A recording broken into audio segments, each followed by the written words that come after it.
आप हकीम तारिक चौधरी साहब के पीछे हाथ धो के क्यों पड़ गए हो बगैर दलाइल के? अगर दलाइल हैं तो मुसन्नद हवालों से जवाब दिया करें, यानी मैं तारिक चौधरी पे बुखारी और मुस्लिम के हवाले पेश करूं जी, या कानून की फला किताब के सफा नंबर 3 पे लिखा हुआ है कि तारिक चौधरी के वजीफों की कोई हैसियत नहीं है। हवाले देना, दलाइल देना उसके जिम्मे होता है जो मुद्दई होता है, दावा करता है।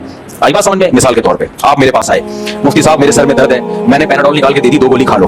आप कहें इसकी क्या दलील है कि ये दर्द सर की गोली है? मैं कहूँ भाई देखो गूगल पे जाओ, सर्च करो, डॉक्टरों से पूछो, सब कह रहे हैं कि जिसके खोपड़ी सेट करनी हो उसको 2 गोली पैनाडोल खिला लो। दलील किसके जिम्मे है? गोली कौन दे रहा है? इलाज कौन कर रहा है? मैं कर रहा हूं ना, तो उस इलाज के सही होने की दलील किसके जिम्मे होगी? मेरे जिम्मे होगी। आई बात समझ?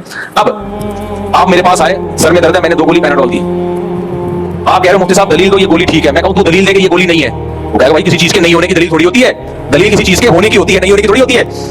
तो जनाब तारिक चौधरी साहब और इन जैसे आमिलीन जो आ रहे हैं ना, कैंसर ये खाओ, गुर्दे में पथरी है ये वजीफा, घुटने में तकलीफ है ये वाला वजीफा। आप इनसे पूछें हजरत आप वजीफों का की पूरी एक फैक्ट्री बन चुके हैं, आपके पास इन वजीफों के मुअस्सिर होने की क्या दलील है? समझ आ रही बात की नहीं आ रही है? ये दलील आमिलों से पूछी जाएगी, मुझसे नहीं पूछी जाएगी। तो आप लोग कहते हैं इन्होंने उलूम हासिल किए हुए हैं, इनके पास क्या है? उलूम।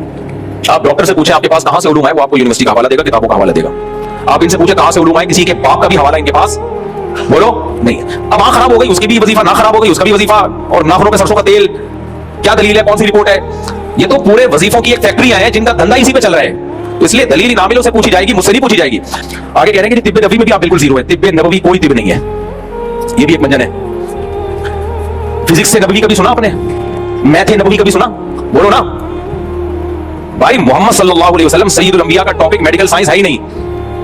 सय्यदुल अंबिया सल्लल्लाहु अलैहि वसल्लम का टॉपिक अखलाकियात है। तमाम पैगंबरों का टॉपिक क्या होता है? अखलाकियात। अब कुछ हकीमों ने क्या किया है, अपनी प्रोडक्ट को बिकवाने के लिए हदीसों का सहारा लेते हैं। वो ये भी मज़हब का गलत इस्तेमाल है।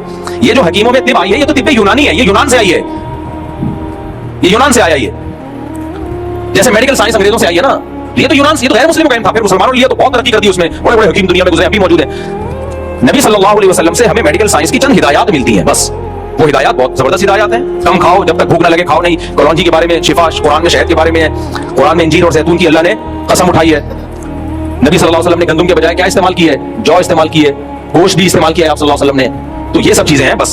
अब इस पे पूरे उलूम की बुनियादें नहीं रखी जा सकती कि उसको तिब्बे नबवी का नाम देके आप किताबें छापना शुरू कर दें, मौजू मनगढ़ंत हदीसें उसमें लाना शुरू कर दें। जब भी आपको इलाज करना पड़ेगा, किसी पढ़े लिखे हकीम या किसी पढ़े लिखे डॉक्टर के पास जाना पड़ेगा, जो इस जमाने के लोगों पे तजर्बे करके, जो उसने कुछ चीजें 1400 साल पुरानी होती है, वो जमाने में इंप्लीमेंट नहीं हो सकती। वो समझ आ रही है बात? देखो इस्लाम ने क़यामत तक के लिए आया ना, तो कुछ चीजों में लचक रखी है इस्लाम ने, ताकि वो हर जमाने में चल सके।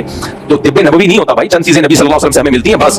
तो वो ठीक है, वो तो कोई भी यूज कर सकता है, उसके लिए तो बहुत ज्यादा पढ़ा लिखा होना भी जरूरी नहीं है। लेकिन उसकी बेस पे लोगों ने पूरे उलूम की बुनियादें रखी और पूरे जो है वो पूरे मेडिकल साइंस रखती है, गलत है।